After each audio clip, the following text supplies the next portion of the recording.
I love these characters probably more than any other characters that I've ever worked with because they feel like friends and they feel like family.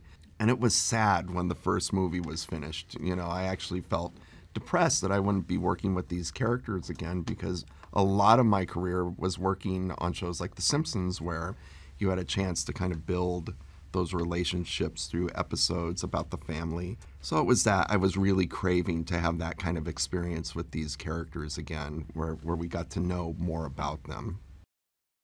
Vanellope has been complaining that her game is rote. She knows all the tracks by heart, and so Ralph goes in there, creates a new track, which Vanellope takes, and while she takes that new track, in the real world, a kid is playing the game and thinks she's unlocked a new level, but then Vanellope is steering from within, this kid is trying to control the wheel from without, and she snaps the wheel off of the game, breaking Sugar Rush, and Mr. Litwack then comes in, tries to put it back on, and he makes it worse, as he does, and the game is broken and is going to be thrown out, basically scrapped for parts. Well, it took a long time to realize the internet because it is a very abstract idea, and we kind of went into it thinking, oh, it is an abstract thing. It's a cloud. It's radio waves or something that has no kind of earthly, bounds to it. And a lot of our IT guys that we talked to about it would say, like, no, it's a very physical thing. You need to kind of see some of these server farms that literally hold the internet. We toured several of them, and they are skyscrapers. One here in LA that's a skyscraper packed, with servers and cables and stuff. And that was really what kind of inspired us, just this packed world that started as something small and now keeps growing and growing, and the outer layer being the most up-to-date stuff. I'm thrilled with a lot of the way the internet city looks because it's so vast, and I love just studying the frames, what's in the frame. But the world I'm kind of happiest with, I think, is Slaughter Race because it's this blighted, hyper-real sort of hellhole in theory. But then I think we were able to find a way to make it really appealing, both from Shank and her crew, and then also just some of the silly, more absurd things in that world. I love the lighting design of it, that it's sort of this desaturated kind of bleach bypass looking weird, again, it's like a hellscape, but it's very appealing to me. And very unusual, I think, and I'm really proud of that world. Well, when they get to the internet, Ralph and Vanellope both kind of have the same feeling of it being overwhelming, but we see that Ralph doesn't quite fit in the way that Vanellope does. She's more about the size of the little net users that are kind of the online representations of us as avatars as we use the net. And Ralph is always a little too big to fit in the vehicles that they travel in, to use any of the technology that's there. So he's kind of holding it a bit more at arm's length, where Vanellope feels like, oh, I really love this place.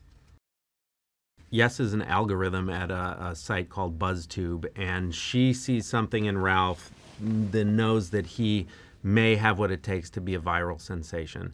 And she is all about change. She's constantly, like the internet, changing. Her costume changes, her hair changes, and she becomes kind of a guide to the internet for Ralph, both the good things about it and the bad things.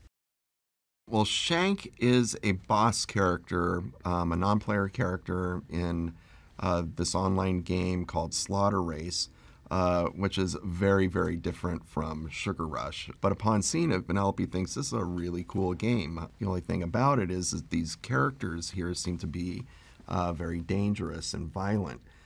But when Vanellope gets to know Shank, she realizes this is a very kind person. She's very cool, but she's not as mean as she kind of projects.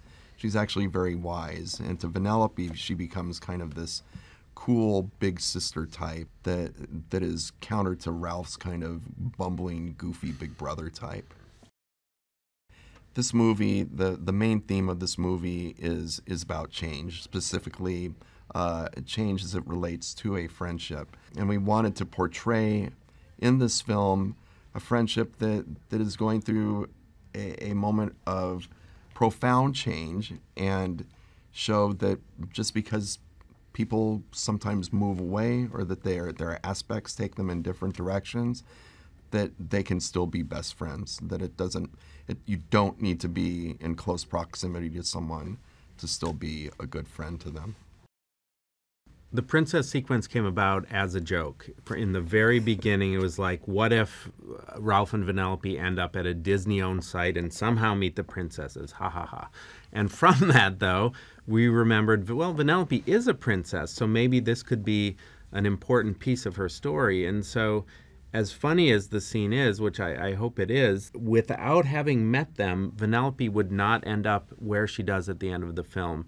The princesses help her really follow her dreams and listen to what her heart is telling her, which, again, in a coming-of-age story, you need, which for Vanellope, that's what this is, you need those voices, encouraging you, helping you find your way. Amazing to work with them, and very emotional, to be the filmmaker that was inviting them back to the studio, getting them behind the mic again to play those iconic characters that some have not played for many, many years now, and very, very satisfying to introduce a lot of these actresses to our new generation of animators at the studio, who were inspired to become animators due to seeing movies like Little Mermaid and Aladdin, in the second golden age in the 90s. So it felt really satisfying to facilitate that.